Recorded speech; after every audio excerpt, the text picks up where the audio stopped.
नमस्कार प्यारे बच्चों, कैसे हैं आप लोग। उम्मीद करता हूं अच्छे होंगे, स्वस्थ होंगे और मस्त होंगे।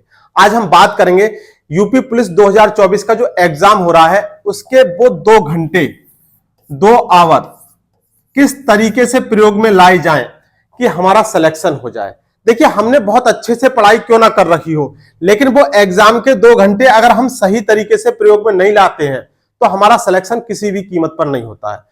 पढ़ाई करना, मेहनत करना एक अलग बात है और एग्जाम देना वो दूसरी बात है, क्योंकि यहां पर हमारे माइंड में प्रेशर होता है एग्जाम के क्वेश्चन को करने का, एग्जाम को पूरा करने का प्रेशर होता है। और जब हम तैयारी कर रहे होते हैं तो हमारे माइंड में कोई भी प्रेशर नहीं होता है। तो पहला पॉइंट यहां पर यह है कि एग्जाम के जो 2 घंटे होते हैं इसमें अपना पेशेंस बरकरार रखना होता है, धैर्य रखना होता है और ये विश्वास 100% रखना होता है कि अगर हमने मेहनत की है तो हमारा सिलेक्शन 100% होगा। यह विश्वास आपके मन में हमेशा होना चाहिए अगर आपने मेहनत कर रखी है। इसके बाद वो 2 घंटे जो हमें पेपर देने हैं उसमें हमें ये देखना है कि हमारे टॉपिक क्या क्या आते हैं। देखिए, आपको वहां पर हिंदी देखने के लिए मिलेगी यूपी पुलिस के एग्जाम में, मैथ देखने के लिए मिलेगा, रीजनिंग देखने के लिए मिलेगी और इसके साथ साथ चौथा पॉइंट जो है वो जीएस देखने के लिए मिलेगा। ये 4 टॉपिक जो 2 घंटे में आपको क्वेश्चन करने हैं, इनके क्वेश्चन करने हैं। अब हमारी दूसरी रणनीति ये रहनी चाहिए कि हम इस पेपर को, ये 4 जो पोर्शन आ रहे हैं अलग अलग, इसमें कौन सा पहले करें और कौन सा बाद में करें। वो बात भी बताऊंगा मैं आपको जो आप गलती करते हो और अच्छा पेपर करने के बाद भी आपका सिलेक्शन नहीं होता है, तो उसको हम बाद में देखेंगे। पहले अभी इस पॉइंट को देखते हैं। देखिए, सबसे पहले नंबर पर आपको क्या काम करना है। पहले नंबर पर आपको करनी है हमेशा हिंदी, क्योंकि हिंदी हमारी मातृभाषा है और हिंदी एक ऐसा टॉपिक है जहां पर आप टाइम कितना ले सकते हैं। देखिए, आपको लगभग 37 या 38 क्वेश्चन करने होंगे जो आपके कितने मिनट में, 15 मिनट में आपका कंप्लीट हो सकता है, क्योंकि आपको वो टाइम मैनेजमेंट, वो 2 घंटे आपको देखने हैं किस तरीके से आप पेपर कर पाएंगे। पूरा पेपर करना सबसे बड़ी चुनौती होती है। जब हम पूरा ही पेपर नहीं कर पाएंगे तो सिलेक्शन तो हमारे लिए बहुत दूर की बात हो गई। तो 15 मिनट में आपकी हिंदी कंप्लीट हो जानी चाहिए 37 क्वेश्चन। क्यों? क्योंकि यहां पर दिमाग लगाना नहीं है। अगर हमने पढ़ रखा है तो हमें आता है और अगर हमने नहीं पढ़ रखा है तो वो क्वेश्चन हमें स्किप कर देना है। वहां पर ये मैथ की तरफ फार्मूला लगा के उसको सॉल्यूशन करने की जरूरत नहीं होती है। 15 मिनट में आपने हिंदी के क्वेश्चन कर दिए, जितने भी आप करेंगे। बाद में इसका डिस्कशन करेंगे कि कितने क्वेश्चन किसमें चाहिए जिससे कि आप आसानी से सिलेक्शन यानी पास स्कोर ले पाए। इसके बाद जैसे पहले नंबर पे आपने हिंदी कर लिया, उसके बाद आप तुरंत करेंगे जीएस का पोर्शन। जीएस में भी यही बात होती है, जैसे हिंदी में जो हमें आता है वो आता है और जो नहीं आता है वो नहीं आता है। जीएस में जो हमने पढ़ रखा है वो क्वेश्चन हमारे लिए 1 सेकंड का भी नहीं है। यहां पर भी आपको 37 या 38 क्वेश्चन देखने के लिए मिलेंगे। तो ये भी आपके 15 to 17 यानी 15 to 20 मिनट्स मान लेते हैं, क्योंकि बहुत सारे ऐसे क्वेश्चन होते हैं जो हमें पढ़े हुए तो होते हैं लेकिन वहां पर हमें कभी कभी डाउट हो जाता है। तो उस डाउट की वजह से हमने यहां पर 5 मिनट एक्स्ट्रा रख लिए। अब इन दोनों पोर्शन को मिलाकर हमारे लगभग कितने मिनट हो गए? लगभग हो गए 35 मिनट्स। 35 मिनट्स हमारे हो गए। अब बचे कितने रह गए हैं? लगभग 1.5 घंटे के आसपास, हमारा 1 घंटा 25 मिनट हमारा बचा हुआ रह गया है। हमें सबसे ज्यादा टाइम जो लगने वाला है वो इन 2 पोर्शन में लगने वाला है, मैथ में और रीजनिंग में, क्योंकि यहां पर एक क्वेश्चन में कभी कभी 5 सेकंड भी लगते हैं और कभी कभी 1 मिनट या 1.5 मिनट या 2 मिनट भी लग जाता है। तो सबसे पहले अब इसमें आपको जो पोर्शन हल करना है तीसरे नंबर पर, वो करना है रीजनिंग। और रीजनिंग में भी वो क्वेश्चन आप उठाएंगे सबसे पहले जिस पर आपको कॉन्फिडेंस हो कि कैलकुलेशन करने के बाद उत्तर सही ही आएगा। क्योंकि कभी कभी क्या होता है कि हमने कोई सा क्वेश्चन उठा लिया और लगता है कि इसका आंसर सही आ जाएगा और कैलकुलेशन करने के बाद उसका आंसर गलत आता है, तो वो आधा मिनट या 1 मिनट वो हमारा खराब हो जाता है। तो यहां पे सबसे पहले वो क्वेश्चन उठाएंगे जो आपको लग रहा है कि 100% ये हम कैलकुलेशन के साथ सही कर सकते हैं। इसमें आपको देखिए, ये 2 पोर्शन है। अब आपके पास बचे हैं 1 घंटा 25 मिनट।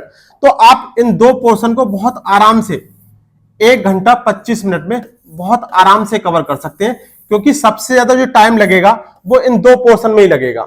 मैथ को आपको सबसे बाद में टच करना है, क्योंकि बहुत सारे बच्चों की समस्याएं होती हैं मैथ्स, तो मैथ्स में शॉर्ट ट्रिक्स नहीं पढ़ी होती हैं या बहुत सारी मैथ से बहुत डर लगता है। तो इसको टारगेट सबसे लास्ट में करना है, रीजनिंग पर फोकस सबसे ज्यादा करना है। क्योंकि रीजनिंग और मैथ में दोनों में बहुत अंतर है। यहां क्वेश्चन इजी मिलेंगे, देखने के लिए मिलेंगे और आसानी से आप कर भी पाएंगे। अब इसके बाद क्या काम करना है कि आपके लिए अब कितने कितने क्वेश्चन हम यहां पर लगाएं जिससे कि पास स्कोर पर आ पाए। देखिए ये तो हमने देख लिया कि पहले नंबर पे क्या करना है, दूसरे नंबर पे क्या करना है, तीसरे नंबर पे क्या करना है और चौथे नंबर पे क्या करना है। सभी में आपको 37 क्वेश्चन देखने के लिए मिलेंगे और +2 क्वेश्चन आपको किसी भी पोर्शन में बढ़े हुए मिल जाएंगे।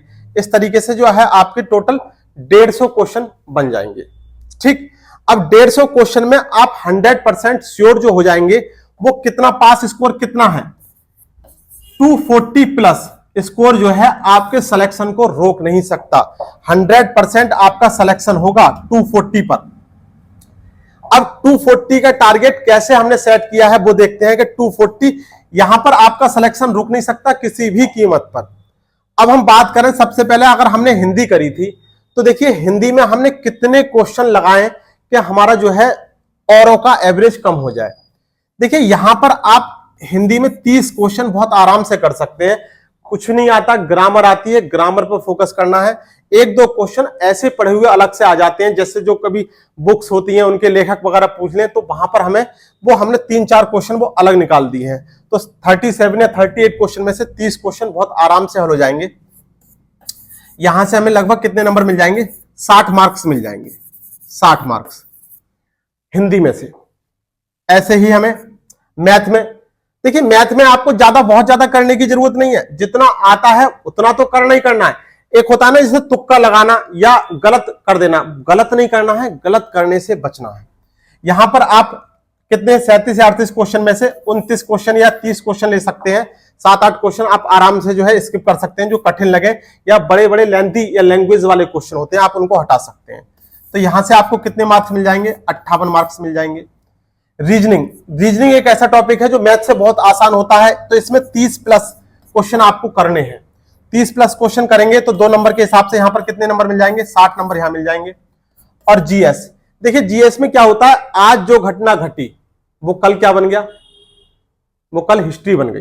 तो यहां पर जीएस बहुत ब्रॉड एरिया है, तो बहुत ब्रॉड एरिया होने से हमने इसको जो है यहां पर 25 क्वेश्चन रखे हैं कि हाँ बहुत सारे क्वेश्चन जो है कभी कभी ऐसा होता है जो हमने कभी नहीं पढ़े होते हैं और देखने के लिए मिल जाते हैं।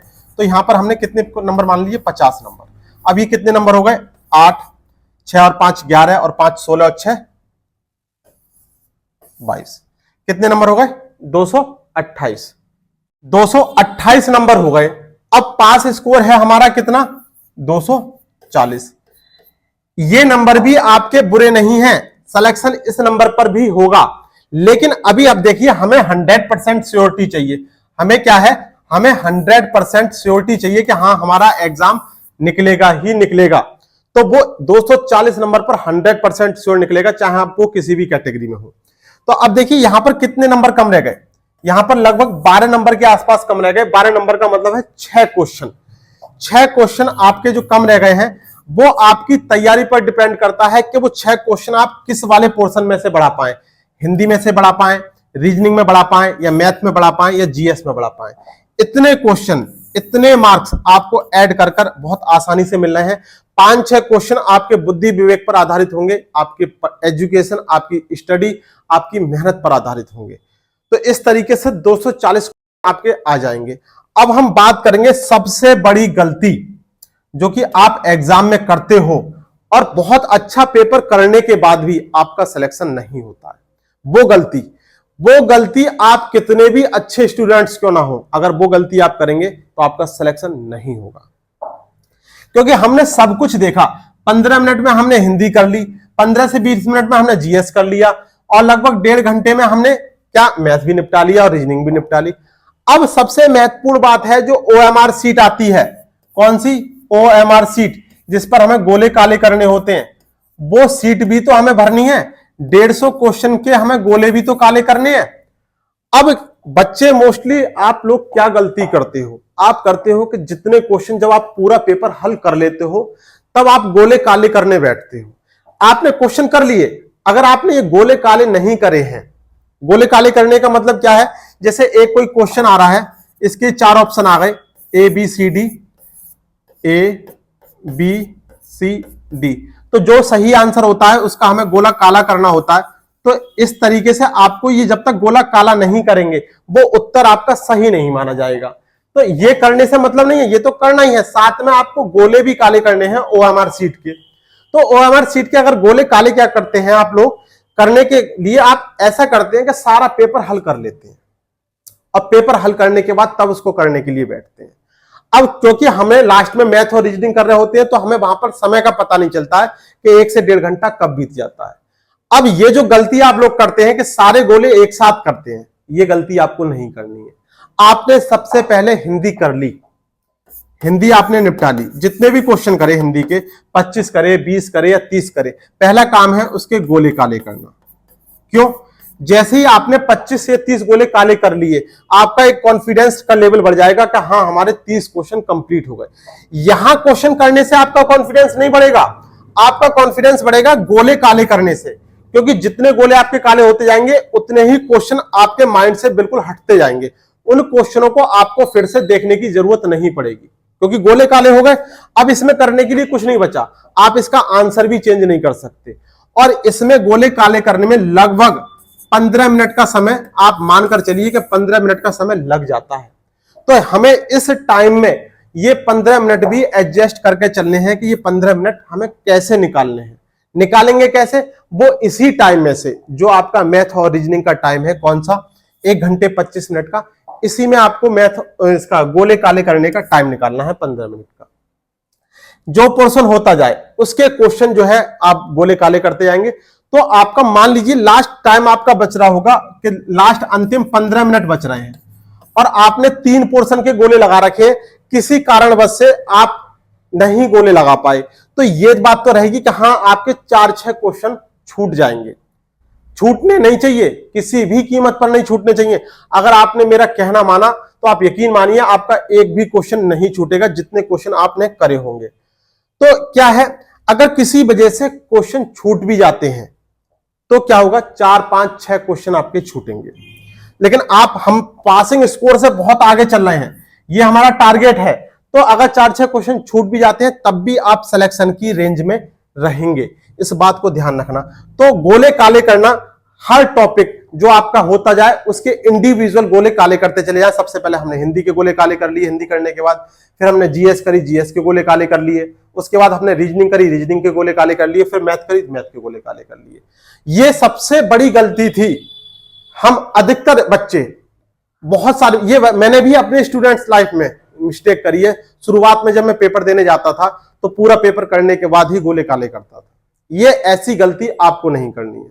लास्ट में क्या होता है कि पेपर हमारा छूट जाता है, तो इंडिविजुअल सारे टॉपिक्स जो हैं वो आप करते जाए, गोले लगाते जाए। ये सबसे बड़ी गलती थी, इस पर फोकस करना। उम्मीद करता हूं कि आपने ये जो पूरा हमारा तरीका था कि 2 घंटे में हम पेपर कैसे निकालें, आपको ये वीडियो पसंद आएगी और आंसर की भी एग्जाम के बाद आपको देखने के लिए मिल जाएगी हमारे चैनल पर। तो आपके लिए बेस्ट ऑफ लक, अच्छे से पेपर देके आइए। आज के लिए बस इतना ही।